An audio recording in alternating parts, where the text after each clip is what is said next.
नमस्कार. आपल्या poultry business या चॅनलवरती तुम्हा सगळ्यांचं स्वागत आहे. तर आज आपला दिवस 7वा. तर 6व्या दिवशी तुम्हाला सांगितलं होतं की आम्ही संध्याकाळी वॅक्सिनेशन करणार आहे म्हणून, आणि तो व्हिडिओ तुम्हाला दुसऱ्या दिवशी म्हणजे 7व्या दिवशी येणार होता. तर आम्ही 6व्या दिवशी संध्याकाळी वॅक्सिनेशन केलं, आणि ते संध्याकाळी रात्री उशिरा म्हणजे थंड वातावरणामध्ये करावं लागतं, म्हणून त्याचा व्हिडिओ तुम्हाला पुढच्या दिवसाच्या याच्यामध्ये बघायला मिळणार आहे. तर वॅक्सिन करायच्या दिवशी आमचं सकाळचं म्हणजे जे काम होतं ते आम्ही नेहमीप्रमाणे खाद्य आणि पाणी करून घेतलं, आणि संध्याकाळी वॅक्सिनेशनला बसलो.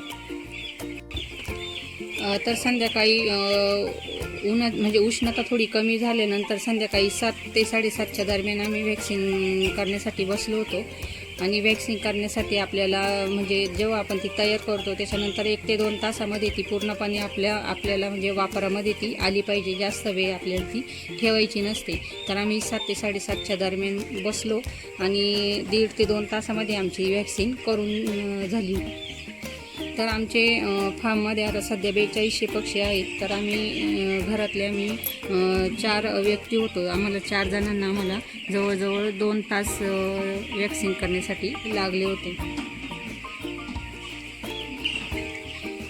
तर आपण पक्ष्यांना वॅक्सिनेशनसाठी म्हणजे कोणती वॅक्सिन वापरली, तर प्रत्येक कंपनीचा जो चार्ट असतो तो वेगळा असतो. तर आपण आपल्या पक्ष्यांना जी वॅक्सिन केली ती म्हणजे एनडी क्लोन वॅक्सिन. तर त्याच्याबद्दल जी थोडी मला माहिती आहे ती मी तुमच्याबरोबर शेअर करते. तर एनडी म्हणजे ज्याला मराठीमध्ये आपण राणीखेत रोग असं म्हणतो. म्हणजे या कोंबड्यांमध्ये हा जो रोग आहे, हा होणारा जो रोग अत्यंत संसर्गजन्य आणि धोकादायक विषाणूजन्य असा रोग आहे.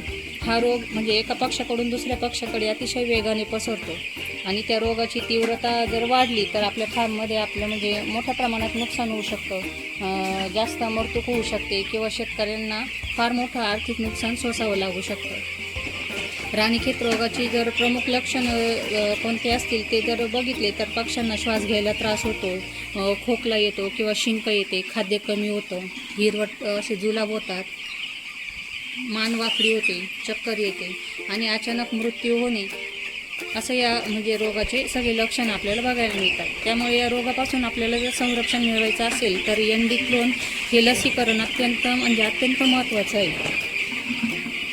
हे एनडी क्लोन ही एक म्हणजे लाईव्ह व्हॅक्सिन आहे, म्हणजे एक जिवंत कमकुवत केलेला विषाणू त्याच्यापासून तयार केलेली लस असते, आणि ही लस पक्ष्यांच्या शरीरामध्ये रोगप्रतिकारक शक्ती निर्माण करण्यासाठी त्याची मदत होते. त्याच्यामुळे काय होतं की भविष्यामध्ये राणीखेत रोगाचा जो विषाणू आहे तो शरीरात प्रवेश जरी केला तरी पक्षी त्याचा मुकाबला करू शकतात, म्हणजे त्यांची रोगप्रतिकारक शक्ती त्या ठिकाणी वाढली जाते. आपल्या बॉयलर फार्ममध्ये साधारणपणे एनडी क्लोन लसीकरणाचा पहिला डोस शक्यतो 5 ते 8 दिवसांच्या वयामध्ये दिला जातो. अनेक कंपन्यांचा हा डोस डोळ्यामधून किंवा नाकामधून ड्रॉपच्या स्वरूपात देण्याचा सल्ला देतात. मग डोळ्यामधून ड्रॉप दिल्यामुळे प्रत्येक पिल्लाला अचूक डोस मिळतो, आणि रोगप्रतिकारक शक्ती त्याची अधिक चांगल्या प्रकारे तयार होते.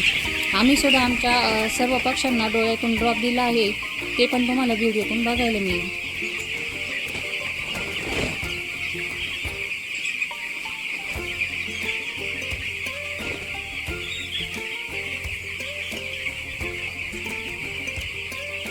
तर दुसरा पण डोस असतो किंवा बूस्टर म्हणतो त्याला. साधारणपणे तो 18 ते 21 दिवसाच्या वयात पिण्याच्या पाण्यातून दिला जातो.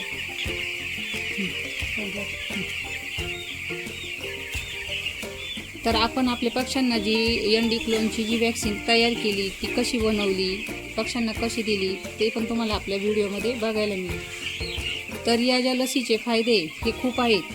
ही लस राणीखेत रोगापासून संरक्षण देते, मृत्यूदर कमी करते, पक्ष्यांची वाढ चांगली ठेवते.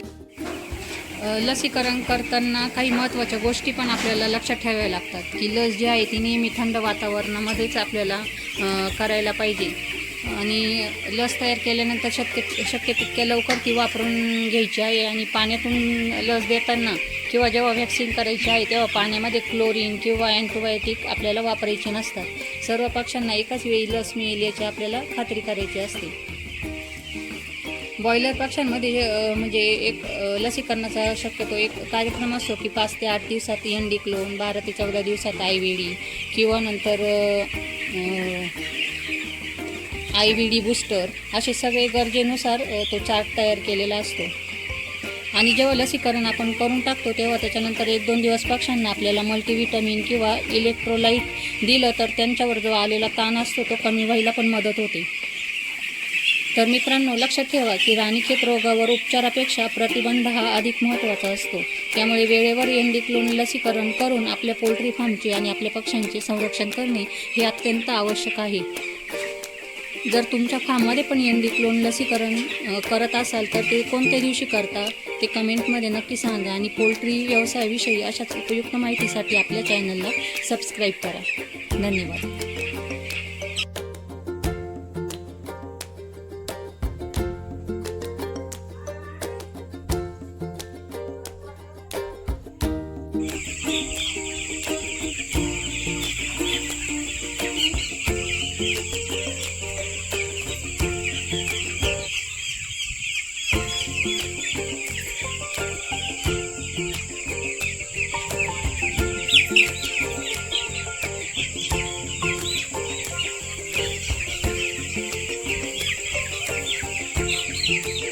झालं का? हां.